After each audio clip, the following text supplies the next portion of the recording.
সারা বাংলাদেশের মানুষের কাছে একটা কমন প্রশ্ন, জনাব তারেক রহমান বাংলাদেশে কবে ফিরবেন?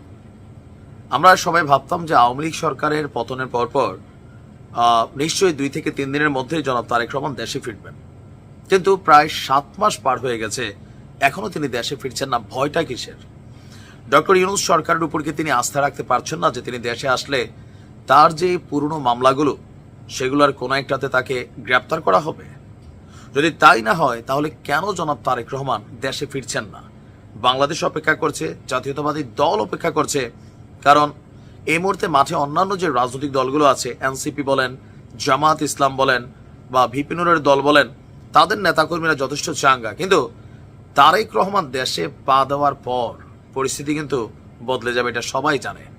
তবে কোনো এক অজানা কারণে এতদিন যাবৎ দেশে না ফিরলেও বিএনপির নেতাকর্মীদের জন্য সুখবর হচ্ছে, অবশেষে দেশে ফেরার সিদ্ধান্ত নিয়েছেন জনাব তারেক রহমান।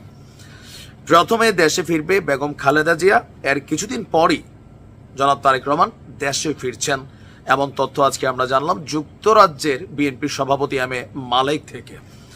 লন্ডনের স্থানীয় সময় সন্ধ্যায় বেগম খালেদা জিয়ার রোগ মুক্তি কামনায় নোয়াখালী জাতীয়তাবাদী ফোরাম ইউকে আয়োজিত এক ইফতার মাহফিল শেষে সাংবাদিকদের মুখোমুখি হয়ে তিনি বলছিলেন যে বেগম খালেদা জিয়াকে অনুরোধ করেছিলাম ঈদ করে দেশে যেতে, তো তিনি আমাদের অনুরোধ রেখেছেন। এখন ঈদের পর এপ্রিলের মাঝামাঝি, আমরা ঈদ হইতে হইতে সম্ভবত এপ্রিলের 2-3 তারিখ, তো এপ্রিলের মাঝামাঝি সময় বেগম খালেদা জিয়া তিনি দেশে ফিরবেন। আর ডাক্তারও সেই অনুপাতে প্রস্তুতি নিচ্ছে, তবে ফ্লাইটের একটা ইস্যু আছে, ফ্লাইট যদি একটু এদিক সেদিক হয় তাহলে 2-1 দিন আগে পরে হবে। তবে বেগম খালেদা জিয়া শারীরিকভাবে তিনি দেশে ফেরার জন্য তিনি প্রস্তুত আছেন।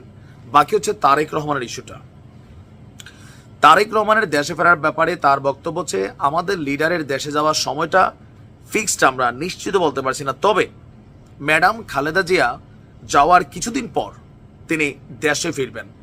একসাথে দুজন অবশ্যই যাবেন না, এটা আমরা বিশ্বাস করি।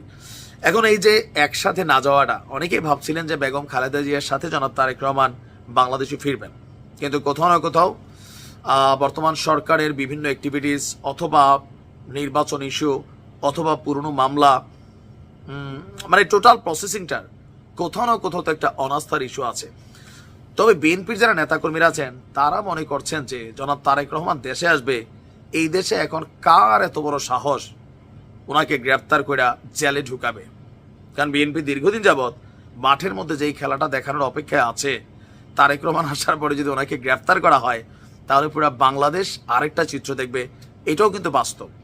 তবে তারেক রহমান বলছেন তিনি দয়া দাক্ষিণ্যের উপরে বাংলাদেশে ফিরতে চান না, তার যে মামলাগুলো আছে চলমান এগুলা আইনের ধারায় মোকাবেলা করে আইনিভাবে এগুলার সমাধান করেই তিনি বাংলাদেশে ফিরবেন।